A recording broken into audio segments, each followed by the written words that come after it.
Govori ukrajinskog predsjednika Vladimira Zelenskog podstakli su međunarodnu podršku Kijevu i podigli moral Ukrajincima, a iza njih stoji bivši novinar i politički analitičar, 38-godišnji Dmitro Litvin, piše Guardian. Litvin, koji kako primećuje britanski list ima manje od 200 pratilaca na Twitteru, rekao je za britanski list Observer da Zelenski, inače bivši glumac, uvek zna šta želi da kaže i kako to želi da učini.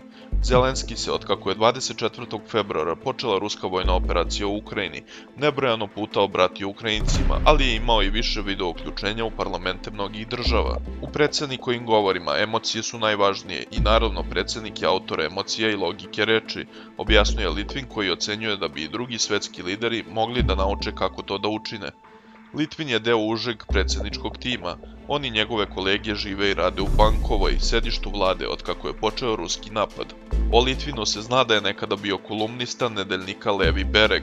Obično ne komentarišem na tu temu, rekao je Litvin. Sergej Leščenko, takođe bivši novinar koji je u ratno vreme postao savjetnik Zelenskog, opisuje Litvina kao književnog i umetničkog asistenta.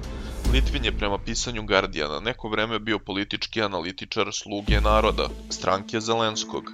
Izgleda da su njegove metode efikasne jer ankete pokazuju da 95% Ukrajinaca smatra da njihova zemlja može da se odupre ruskom napadu, a 78% ispitanika misli da se zemlja kreće u dobrom pravcu.